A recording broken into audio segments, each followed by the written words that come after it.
나무를 바라보는 일은 중요합니다.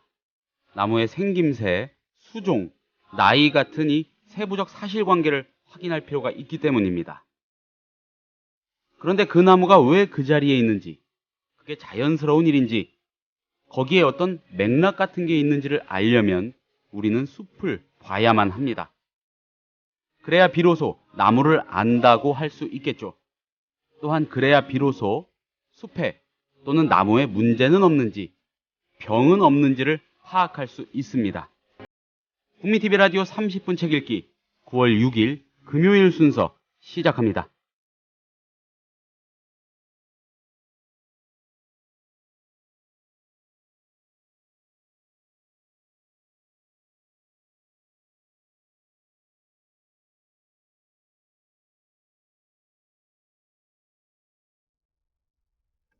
여러분 안녕하십니까? 국민TV 라디오 30분 책 읽기. 매주 금요일에는 이희진의 역사 읽기라는 코너로 여러분을 만날 겁니다. 이희진 선생님은 이 옆으로 읽는 동아시아 삼국지라는 역사서의 저자이시고요. 당연히 역사학자이십니다. 사실관계라는 나무보다는 역사적 맥락이라는 숲을 보려고 애쓰시는 분으로 또 유명하십니다. 앞으로 매주 금요일마다 역사 관련 서적을 한 권씩 소개해 주시고 그 속에 들어있는 역사 이야기 더불어 전해 주실 겁니다. 자, 오늘은 모시는 첫 시간이니만큼 이희진 선생님의 저작인 옆으로 읽는 동아시아 삼국지라는 책으로 먼저 이야기를 들려주실 겁니다. 30분 책 읽기 금요일 코너 이희진의 역사 읽기. 이희진 선생님을 광고 듣고 와서 모시겠습니다. 국민TV 미디어 협동조합 조합원에게만 드리는 혜택. 당신의 영어 실력, 이제 원스톱 잉글리쉬가 해결해드립니다. 창의적이고 뛰어난 발성의 영어회화 학습 사이트 원스톱 잉글리쉬. 영어 표현을 암기시켜주는 동영상과 상황별, 주제별, 문법 패턴 표현을 검색하고 듣고 영작도 할 수 있는 영어 학습 포탈 원스톱 잉글리쉬.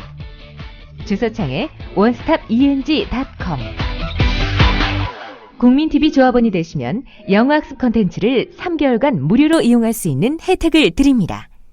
자세한 내용은 국민TV 홈페이지를 참고해주세요.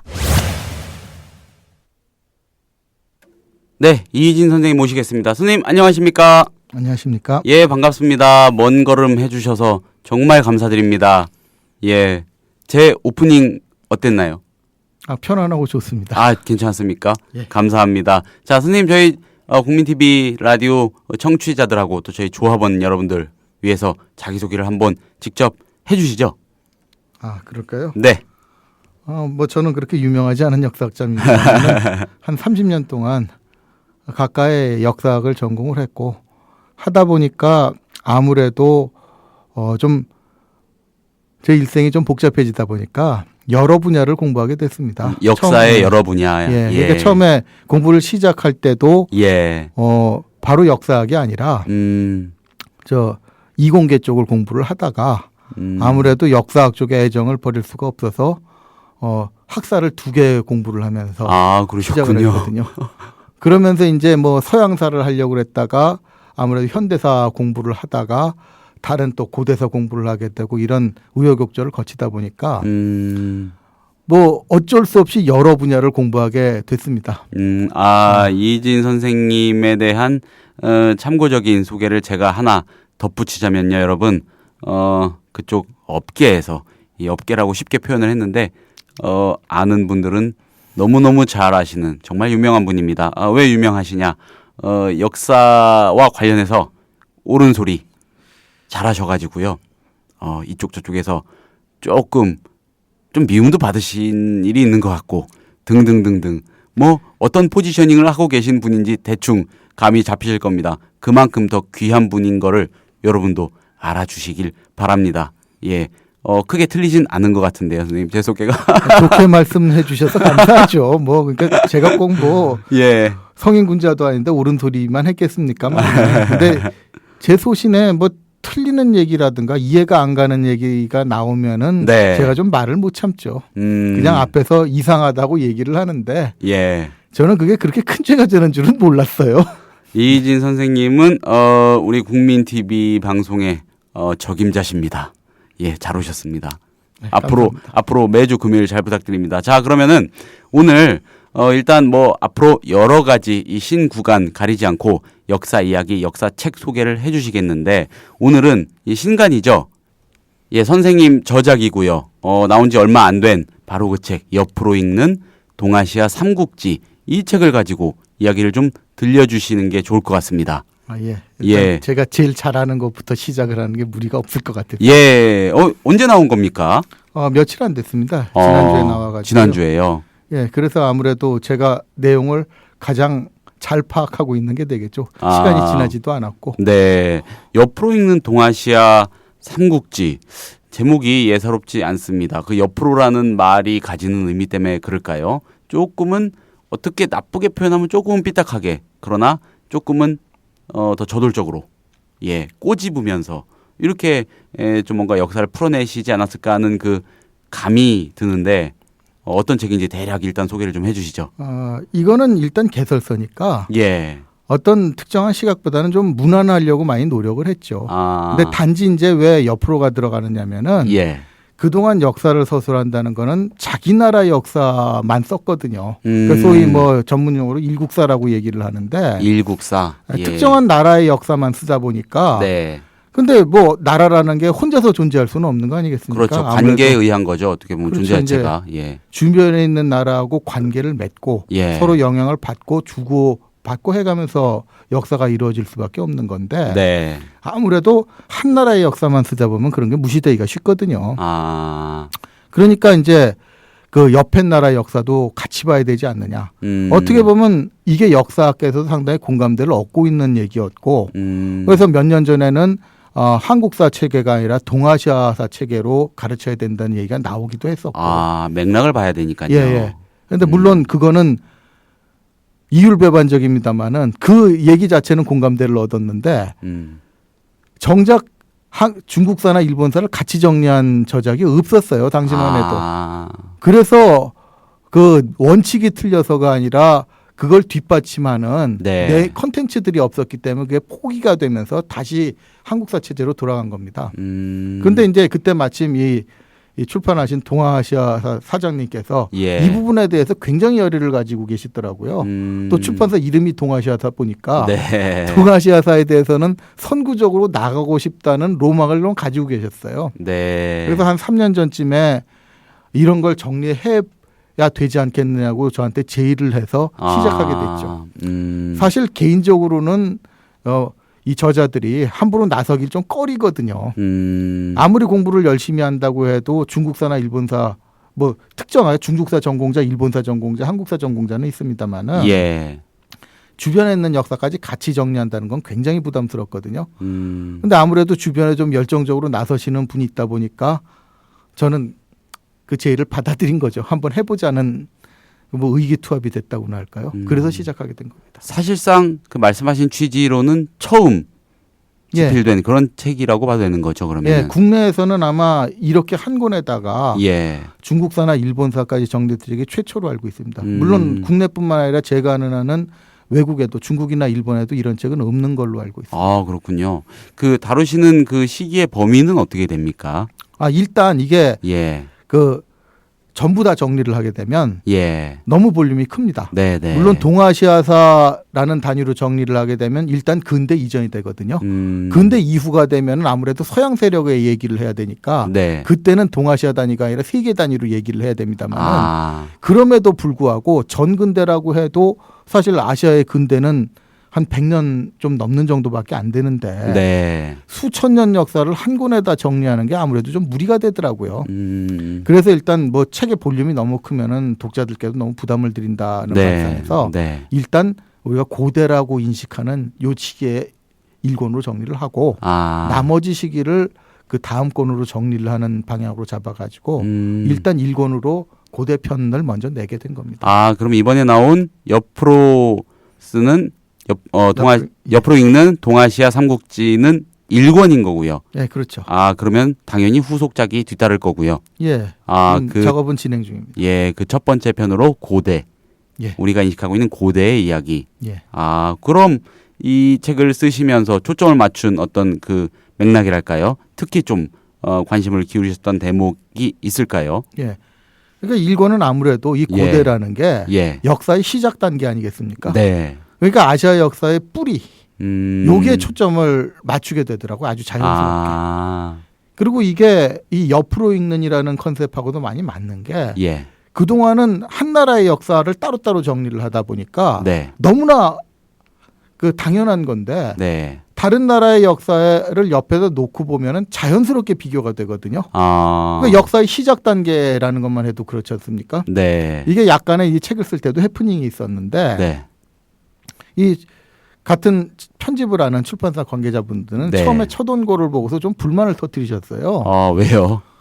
이게 동아시아 삼국지 뭐 한중일이 같이 나가야 되는데 초반에는 일본이 빠져 있거든요.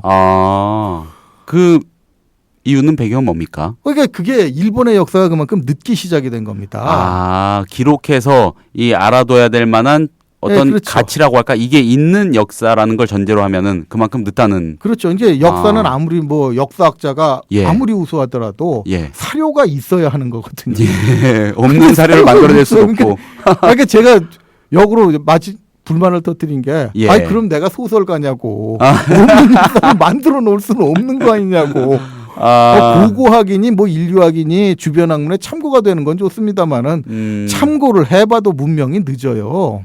그렇군요. 그러니까 뒤집어 말하면 일본에서 뭐 몇 년 전에 70만 년 전 구석기를 조작했다가 들통난 사건이 있지 않습니까? 뒤집어 말하면 왜 그걸 조작을 했겠어요? 그게 아쉬우니까. 그만큼 역사 시작이 늦고 그거를 또 묘하게 국수주의적인 관점에서는 열등감으로 생각을 하는 사람들이 있고 일본 사회가 좀 그게 심하니까. 그게 완전히 반증이 되는 거 아닙니까? 그렇죠. 그게 이제 어떻게 보면 문명의 흐름이라는 거를 한눈에 어떻게 보면 이런 식으로 이제 시작이 돼가지고 이 시작은 어차피 뒤에도 영향을 줄 수밖에 없지 않습니까? 그러니까 그런 측면에서 보는 거죠. 조금 오버해서 생각을 하자면 좀 오버해서요. 뭐 지금 한일 관계나 역사 문제 등등을 생각하면은 쉽게 이렇게 편성하기는 좀 그런 구성이기도 했겠네요. 그분들이 보기에는. 그래서 아마 중국은 물론 아직 사회과학원 체제니까 뭐 대중들을 위해서 이렇게 역사를 편찬하는 게 없기 때문에 삼국의 역사를 같이 정리하는 게 없을 수 있겠습니다만은 일본은 제가 그게 좀 작용하지 않았나 싶어요. 좀 비교를 하다 보면 일본 같은 경우에는 아무래도 선진국이니까 그런 컨텐츠를 낼 만한데 아무래도 일본이 세계적으로 좀 미스테리하다는 한 나라라는 게 좀 그런 게 있거든요. 선진국치고는 좀 이해하기 어려운 행동을 하는데 특히 역사 문제에 그런 게 많지 않습니까? 그러니까 이런 게 그 뿌리를 따지다 보면은 아무래도 일본이 좀 약합니다. 그런 것이 묘하게 국수주의적 관점에서 뭐 열등감이랄까 이런 걸로 생각을 하는 게 오히려 객관적으로 삼국의 역사를 잘 조합해서 정리하는 풍조가 좀 늦은 게 아닌가. 그래서 어떻게 하다 보니까 이제 제가 처음으로 정리를 하게 되는. 그러면은 많은 분들이 선생님 책을 접하시게 될 많은 전문가들 눈에는요. 드디어 올 게 왔구나. 뭐 이런 느낌도 좀 있겠습니다. 그래서 모르겠습니다. 이제 아무래도 책을 보시는 분들의 주관에 따라 다른 거니까 제가 모든 분들이 그렇게 느끼신다고 생각할 수는 없겠습니다만은 이렇게 딱 일본의 그 고대 일본사의 그 여백을 아주 분명하게 딱 남겨두고 그거를 이쁜 단행본으로 낸 책은 처음이니까 나란히 비교하면서요. 그걸 그대로 보여주는 거니까 뭐 역사학자분들께서 다 알고는 계시겠지만은 그걸 이렇게 딱 확인하시는 그 감회는 남다를 것 같은데요. 나름대로는 또 그런 의미도 있다고 생각하면서 썼죠. 그리고 그 동아시아 역사를 보면은 사실 뭐 한국사다 중국사다 현재 와서 이제 고대사를 가지고 그렇게 이야기하기는 좀 어폐가 있습니다만은 아무래도 뿌리를 보면은 이 청동기 문화가 아무래도 이제 동아시아 국가 형성에 있어서는 무시할 수 없는데 이게 굉장히 기존에 알려진 것보다는 많이 올라가더라고요. 그리고 그게 고조선하고 연결이 된다고 그럽니다. 그러니까 물론 이제 국내 학자들 중에서는 그걸 부정하고 반대하는 사람도 있습니다만은 청동기 같은 경우에는 금속을 분석해 보면 어느 정도 개통이 나오거든요. 그 분석한 분한테 뭐 직접 자료도 받고 설명도 들었습니다만은 그 은쪽의 청동기, 은나라, 상나라 네네. 이쪽의 청동기하고 공동조상이라고 얘기를 하더라고요. 근데 그런 게 왜 무시돼야 되는지 모르겠습니다. 그러니까 그런 것만 봐도 저는 일본의 역사가 늦었다고 일본을 무시해야 된다는 얘기가 아닌 게 이거하고 연결시켜 보면은 네. 사실 고조선의 청동기 뭐 이걸 고조선이라고 바로 말하는 것도 약간 어폐가 있을 수 있습니다만은 역사가 일찍 시작했다고 해도 나중에 굉장히 뒤에 변화가 많이 일어나거든요. 한 1000년쯤 지난 다음에는 어쩔 수 없이 또 중원으로 주도권이 넘어가는 건 사실이니까 예. 저는 그런 것까지 부정하자는 말은 안 합니다. 그런 것들이 또 이제 또 한반도나 일본에 영향을 주고 이러는 흐름이죠. 일본 쪽 전문가분들이요. 특히 대사관에 계신 분들이 책을 아마 금방 접하실 건데 예. 보고 너무 안 좋게 생각하시지 않았으면 좋겠어요. 왜냐하면은 이희진 선생님도 얼마나 같이 쓰고 병렬해서 쓰고 싶으셨겠습니까? 그렇죠. 출판사에서 요구가 그거였는데 오히려 변명하려고도 혼났습니다. 예. 아이고 그 옆으로 그렇게 아무튼 뭐 일본 역사는 잠시 여백이 있지만은 그 다 등장한 이후에요. 예. 고대사에서 옆으로 읽어서 좀 의미가 있을 만한 뭐 그 맥락이나 어떤 대목 같은 거 있으면은 좀 소개를 좀 해주시죠. 네, 그러니까 이제 이 동아시아라는 단위로 네. 많이 묶는 이유가 네. 공통성이 있더라고요. 어떤 공통성입니까? 네, 그러니까 어떤 국가를 형성해 나아가는데 예. 그 통치권을 정당화한다고 그럴까요? 그 통치 체제를 수립하는 데 있어서 같은 방법을 많이 쓰죠. 아, 그렇습니까? 예, 어떤 예. 그러니까 이제 그 다른 문화권에도 비슷합니다만은 예. 일단 이 동아시아에서는 하늘의 자손이라는 요 권위를 내세워서 초기 역사에서는 천자. 천자라기보다는 이제 네. 천손이라고 얘기를 하죠. 천손. 하늘의 후손이다. 하늘의 천손이죠. 손. 예. 예. 그러니까 이걸로 이제 통치권을 정당화 시켜가면서 밑에 피지배층한테 예. 지배할 정당성을 얻었죠. 근데 여기선 공통성이 있습니다만 재밌는 거는 네. 이 공통성이 차이를 내기 시작한다는 겁니다. 시간이 네, 흘러가면서. 그러니까 예. 중국 같은 경우에는 이게 비교적 초기에 포기가 돼버려요. 이 통치 질서가. 그러니까 이제 상나라죠. 이제 네. 은주교책이라고 얘기를 하는데 상나라가 망하고 주나라 정권이 들어서면서 네. 이 주나라 정권이 이 앞에 상나라 천손이라고 했던 사람들을 몰아내잖아요. 네. 그리고 자기가 이제 전체 이제 중원의 지배자라는 천자의 위치를 뭐 찬탈이라고 거기선 찬탈이 아니라 선양이라고 얘기를 하는데 네. 어쨌든 그 정권을 쫓아내고 차지하지 않습니까? 네. 그러면 천손을 쫓아냈단 말이에요. 그러네요. 그러니까 신성은 하늘의 핏줄이기 때문에 지배를 해야 되는 사람을 쫓아내고 나서 네. 나도 똑같이 천손이니까 너희들을 지배해야 된다. 이 논리 내세우기가 곤란하거든요. 그래서 나오는 게 천명이에요. 천명, 하늘의 명이다. 네. 그러니까 그냥 하늘의 핏줄이라고 되는 게 아니라 누가 올라서든 간에 하늘이 이 백성들을 잘 다스리라는 명령을 받아야 다스릴 자격이 있는 거다라는 거죠. 그러니까 하늘을 다스릴 이제 전체를 들으니 그때는 중국에서는 천자라고 많이 표현을 하는데 그 위치가 그 위치에 올라설 자격이 조금 바뀌는 거죠. 어떻게 보면 좀 명분이 조금 가벼워지는 그런 느낌도 있고요. 근데 이게 의미가 큽니다. 그렇습니까? 이게 왜 의미가 크느냐면은 이 명분을 내세우게 되면 그 다음에는 정권이 들어서서 잘못하면 천명을 저버렸으니까 너도 쫓겨나도 된다는 얘기가 되거든요. 그런 장치가 되는군요, 일종의. 그렇죠. 그러니까 이제 이후에 보면은 중국 역사는 나중에 한국 역사도 그러는데 왕조가 교체되고 통치자가 쫓겨날 때는 대개 그 명분을 내세우거든요. 네가 하늘의 뜻을 제대로 받아가지고 백성들을 잘 다스리지 못했으니까 너는 나가야 된다. 천명을 받들지 못했다. 그렇죠. 제대로. 그러니까 이제 네가 통치할 능력이 없으면 정권을 넘겨달라고 해서 평화적으로 넘겨주게 되면 선양이 되는 거고 뭐 쫓아내게 되면은 뭐 무력이나 이런 걸로 쫓아내게 되면 역성혁명이 되는 거죠. 그렇게 되는 거군요. 그러니까 이제 이 시작이 중국은 은주교책이니까 기원전 12세기에 이루어지고 이후에 계속 이루어졌다면은 우리나라는 한국 역사는 조금 늦어요. 그러니까 고대 같은 경우에 이게 묘하게 섞이는데 천손의 권위로 고구려 백제 신라 같은 나라, 물론 고조선도 마찬가지입니다만은 그 권력으로 세워졌다가 고구려 백제 신라는 후기부터 조금 시간이 지나면서 불교가 들어오고 또 유교적인 통치 이데올로기에 들어오면서 조금씩 변화를 맞게 되죠. 네. 근데 이게 완전히 달라지는 건 아무래도 고려쯤 와가지고 고려부터는 사실 은근히 고려태조 왕건부터 천명을 받아가지고 올라섰다는 걸 많이 시사를 하거든요. 뭐 조선태조 이성계는 뭐 노골적이고요. 중국과 비슷한 맥락이 그렇게 드러나는 그렇죠. 거예요. 예. 그런데 여기 예외가 바로 일본입니다. 아, 일본은 뭔가 약간 뭐 결이 달랐어요. 옛날부터 그럼. 그냥 달랐다기보다 예. 지금까지도 천세네요. 아, 그쵸. 그게 바로 천황이거든요. 예. 천황의 권위는 바로 천손이라는 데서. 아, 그러면 일본이라는 나라는 어떻게 바라봐야 되는 건가요? 이 진짜 뿌리 깊은 전통을 갖고 있는 굉장한 나라인 건가요? 아니면 좀 이상한 나라인 건가요? 그러니까 그걸 뭐 말하는 관점에 따라서 다르겠습니다만 예. 일본에서는 그걸 뿌리 깊은 전통이라고 얘기하고 예. 싶고 하죠. 아. 그래서 만세일기라는 그 지배자가 만세가 지나도 같은 이 가게에서 변하지 않았다는 걸 굉장히 자랑스럽게 내세우는데 근데 거기는 또 어두운 측면이 있거든요. 아니 그러면은 지도자가 잘못했을 때 어떻게 되느냐 이거예요. 천명의 개념은 없는 것 같고요. 네, 그러니까 못 쫓아내죠. 네. 그러니까 그 만세일기라는 게 사실 좋은 게 아닌 게 아니야. 정치를 하다 보면 아무리 훌륭한 예. 집안의 정치를 한다고 해도 이게 잘 되기만 하겠어요. 그렇죠.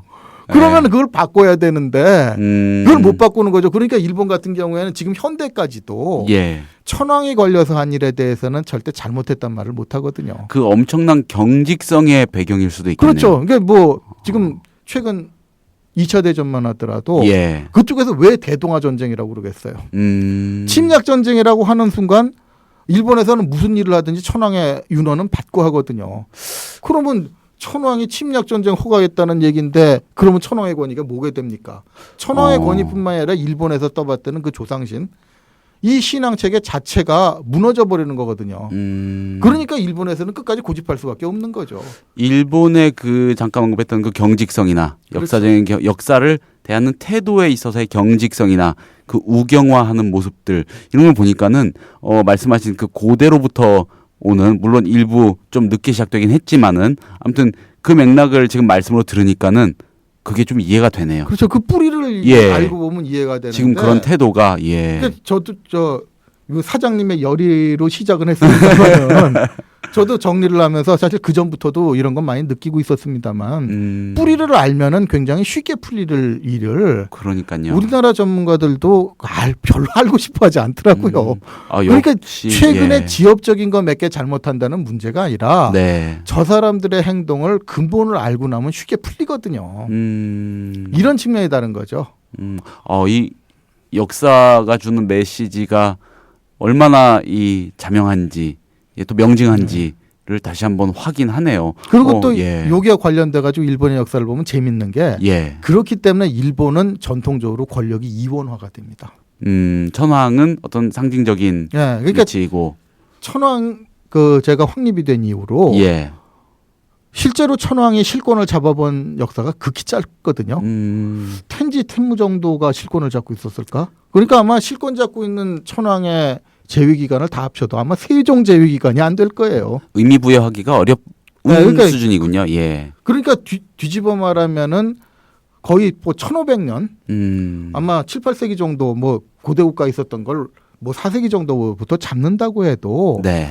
그 정도 한 1500년, 1600년 이렇게 되는 역사 속에서 예. 천황의 실권을 잡아본 예가 거의 없어요. 그건 무슨 얘기냐면은 명목상의 실권자는 천황이 앞에 있는데 예. 항상 그 뒤에 또 다른 실권자가 있는 이중적인 권력 구조가 돼버리는 거죠. 이 고대로부터 시작된 이야기가 이렇게 쫙 거슬러 오는데 이 짧은 시간인데 이렇게 다이나믹하게 올 수 있는 게 정말 신기합니다. 네. 그러니까 전체를 보면 맥락을 보면은 쉽게 볼 수 있는 거를 네. 전체 맥락을 보지 않고 지엽적으로 보니까 쓸데없는 미스테리가 많이 양상이 되고 여기서 이제 자꾸 오류나 오해를 만들어내는 거죠. 그러니까 현상 어떤 지금 우리가 눈으로 확인한 당장에 확인한 그 사실관계 자체 매몰되는 게 얼마나 안타까운 일인지. 그렇죠. 예, 그리고 또 고대로부터 그 이어진 역사의 흐름을 보면은 굉장히 쉽고 간명하게 메시지나 해답을 얻을 수 있다는 거. 그렇죠. 예, 그거를 아주 자연스럽게 입증을 해주시는 거군요. 그 책을 통해서. 그러니까 요즘에 우리가 뭐 중국이나 일본한테 역사 왜곡을 한다고 많이 비난을 하는데 예. 사실 그 역사 왜곡을 하는 뿌리를 이해하면 간단하거든요. 근데 그 뿌리에 대한 얘기는 안 하고 자꾸 지연말단적인 걸로 역사 왜곡을 하다 보면은 네. 남을 비판을 하다 보면은 어느 순간에 말려들게 돼 버려요. 지금 우리나라도 약간 말려든 느낌 예, 있죠. 그러니까 예. 이것 못지않게 또 한 가지 중요한 게 소위 우리가 중국의 동북공정을 예. 굉장히 많이 비난을 했는데 예. 그것도 따지고 보면 아시아적 그 지배관념이랄까 네. 이게 또 문제가 되거든요. 아마 이거 들으시는 분들이 좀 근질근질 하신 분들이 많을 것 같아요. 빨리 책 구해 보고 싶으셔가지고요. 너무 재밌습니다. 이 시간이 너무 아쉬워요. 다 돼가지고. 근데, 진짜 읽고 싶습니다. 그리고 그, 책 읽으면은 빨리 2권 나오기를 기다리게 될 것 같습니다. 예. 시간이 좀 많이 됐나요? 예, 시간이 다 돼가지고 너무 아쉬운데, 자, 선생님 뭐 금요일마다 앞으로 모실 거니까요. 예, 여러분도 조금 아쉬우시겠지만, 자, 다음 주 금요일 순서를 또 기대해 주시고요. 선생님, 오늘 재밌는 말씀 너무 감사하게 잘 들었습니다. 자, 다음 주에도 역시 재미난 얘기 해주실 거죠? 예, 다음 주에도 그럼 오늘 못다한 얘기 서서히 풀어나가도록 하겠습니다. 예, 감사합니다, 선생님. 네, 자, 감사합니다. 예, 국민TV 라디오 30분 책 읽기 금요일 순서 9월 6일 금요일 순서 여기서 마치겠습니다. 청취해주신 여러분 감사합니다. 저는 다음 주 월요일 이 시간에 다시 찾아뵙겠습니다. 감사합니다.